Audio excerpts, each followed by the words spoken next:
Folks, good morning and welcome to Swing Trading Today. This is Bob Desmond over at the Contrarian Trader, and it is at current 5:12 in the a.m. Eastern Standard Time, November the 7th. Election day is over and we have the results in, and the Dems take House, GOP holds Senate in split screen vote. So normally I kick these commentaries off with what are we going to talk about?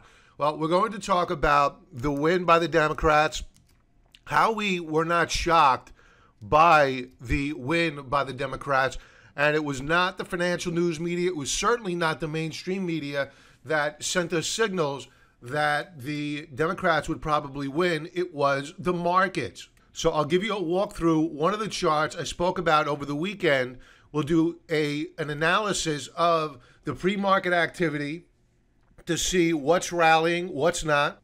Will this be a knee-jerk reaction by the markets?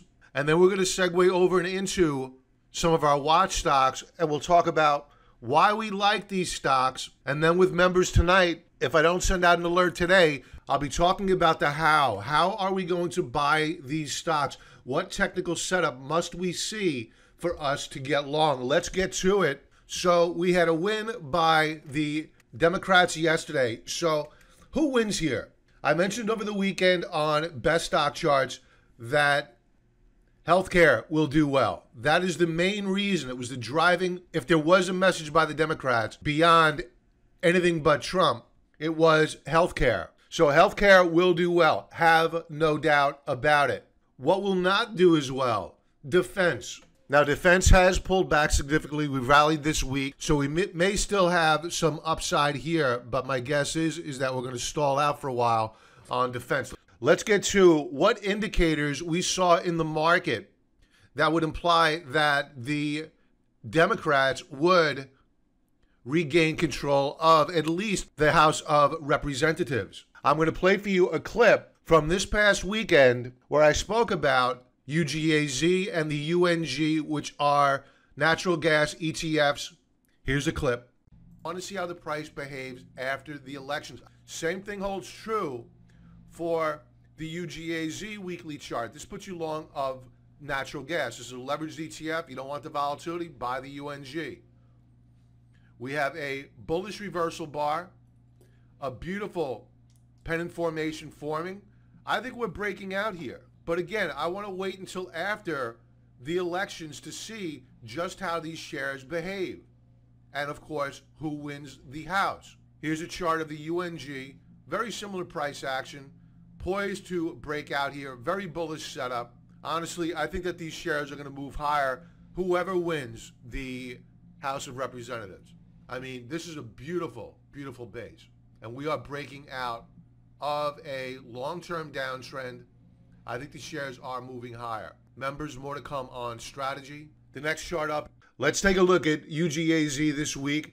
You can see that we are up 22.03% on this leveraged ETF this week alone. We had a big breakout this past week. We're off the highs of the week slightly, but really a rock solid week. So this is the markets sending us a signal that the alternative energy plays, meaning anything but oil, anything but coal, should do well. Let's take a look at oil in the inverse. Here's oil on a weekly basis. We were in a strong bull run. Now we are breaking down and breaking down hard. Technically, oil has just entered a bear market. What does this have to do with a Democratic win? Remember, global warming. Anything that has to do with fossil fuels, carbon, that's their mantra. So let's take a look now at how the markets are reacting in the pre-market to the Democratic takeover of the House of Representatives. Okay, so we're going to begin with the dollar. Why the US dollar am I starting off with? Well, if you go back to Swing Trading Today from yesterday, I warned that if we get a break of 96, there's going to be a lot of technical damage done to the US dollar. Not only did we breach 96, you saw massive selling on that technical breakdown, and we have a head and shoulders setup, left shoulder, head, right shoulder. Here's our neckline. It's broken. The dollar is taking it on the chin. Why? Why is the dollar getting hit so hard? The reason is that President Trump, and I heard this on Bloomberg, I didn't make this up, but when it was said, I agreed with it. Because I mentioned on one of the recent commentaries that President Trump put up skyscrapers in Manhattan. Manhattan is extremely liberal. You do not put up skyscrapers and be an active conservative or a Republican without being able to cut a deal. He is going to cut deals with the Democrats. So anybody that believes right now that there's gridlock in Washington, get over it quick. Our budget deficits are going to surge. And the one person I would not want to be this morning is Jay Powell if he values his job. Because if there's one thing that the Democrats and Republicans can agree upon is that they need, not want, they need low interest rates. You are going to hear chatter about spending on infrastructure. But tucked away in that infrastructure bill will be a rat hole of social welfare spending. And President Trump, if he wants to proceed with his agenda, will sign off on it. Have no doubt about it. So expect the dollar to get weaker. What's going to do well? And why didn't I sell it over the past couple of days when it's been weak? Our gold mining trade, the NUGT, we're up in the pre-market right now about 50 cents, a little bit more than that.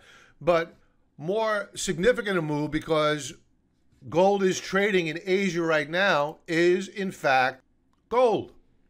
Gold is breaking out overnight. We are up nearly 0.75 percentage point. We are above resistance. You could see we've been consolidating nicely. Folks, we're breaking out here on gold. And it all goes back to the budget deficits.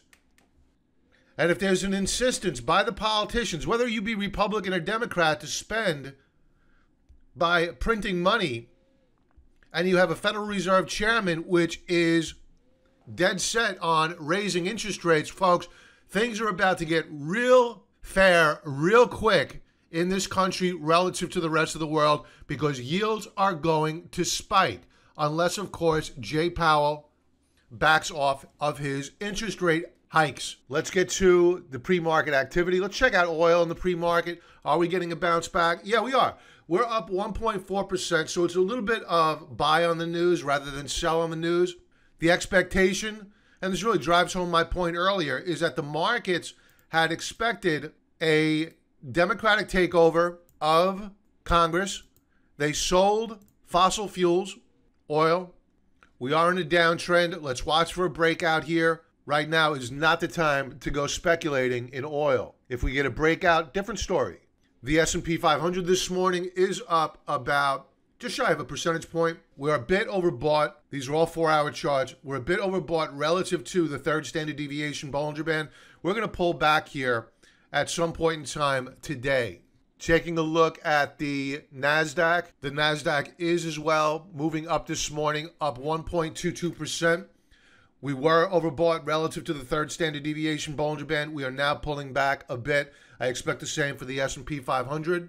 That doesn't mean we're going to collapse. It doesn't mean we're going to break support. But if we break this lower band of support here, well then there are going to be troubles for this market. And keep in mind that we have resistance above, which we are struggling to get through right now. Members, we're going to talk strategy tonight on Market Wrap. So I would not go trading these markets today because a lot of this is a knee-jerk reaction, and that goes for gold, it goes for the dollar as well. We have to see whether or not they close at the highs of the day, or do they sell off? Let's not get baited into a trade. Let's check out the 10-year Treasury note. When it is rallying, as we are this morning, that means our yields are pulling back. We are off the highs of the session. We do have resistance above. So what was support back here is now resistance, and it all makes sense. We do, however, have a breakout on RSI, but you can't trade off of that. What matters most is price and volume, right? Let's take a quick look at the trades that our members are watching as well as the trades that we are watching. Rail, daily chart, RSI 12.12. I mentioned over the weekend, we like the stock.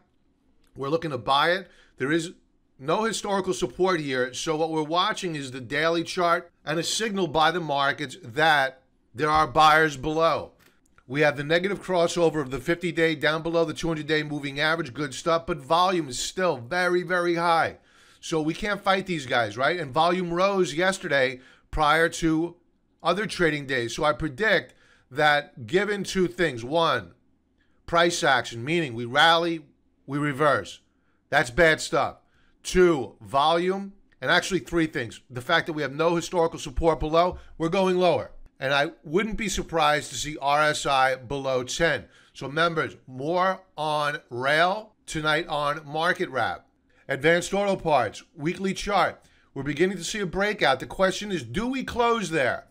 We're very bullish on the shares. We're looking to open up a trade on AAP.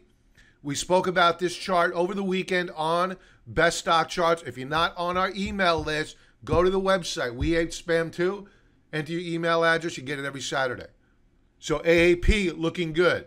Believe it or not, Facebook, for the first time since August, I'm looking at Facebook as a long trade. We're beginning to see signals here that we are potentially putting in higher lows on Facebook. I don't want to go buying anything until I see how the market closes today. So members, we're going to talk strategy tonight on Market Wrap. Possible higher lows here on our indicators, RSI and stochastic. Good stuff. Facebook looking good. Google, Alphabet, daily chart, very similar to Facebook. We have been bearish on Google since August, and that bear call was very, very accurate. We have yet to break out yet. We'll be watching for a breakout. We have the potential here for a higher low. As we saw with Facebook, we have higher lows getting put in on RSI. Volume could be a bit better. Stochastics looking good, very similar to Facebook, looking good here. So Alphabet, first time since August, we are looking at it as a long. Healthcare, watch healthcare. It should do fairly well with a Democratic-controlled Congress. That was there. If they had a message, that was it. Other than anything but Trump, deep thinkers. Defense, probably not going to do as well longer term. Might we get a continuation rally here? Maybe, because we were oversold. But technically, we're in a bear market on defense already. So again, folks, this is the market sending us a signal. They have been aware of the potential for a Democratic takeover of the House for a long time now. Trade the charts and not the hype. This is the value of learning technical analysis. Think about the charts that I've gone over already. UGAZ was sending us a signal. That was natural gas. Clean fuels. What didn't do well? Oil. Dirty fuels. What is doing well today? Gold. What is not doing well? The dollar. These are all indicators by the market that things are about to change. And what I mean by that is sector rotation. Get ready. That is it for this morning, folks. If you're not currently a member, sign up for the 2-week free trial. If you're not ready yet, that's cool. Just follow me on YouTube. Enter your email address on the website. Get up my free commentary. Our new website is being launched in December. Prices are going up. Lock in your current membership cost today because prices are going up. I need to. A lot more value coming down the pike. Everybody have a profitable trading day, and I will talk to you soon. Members, Market Wrap tonight. Be well.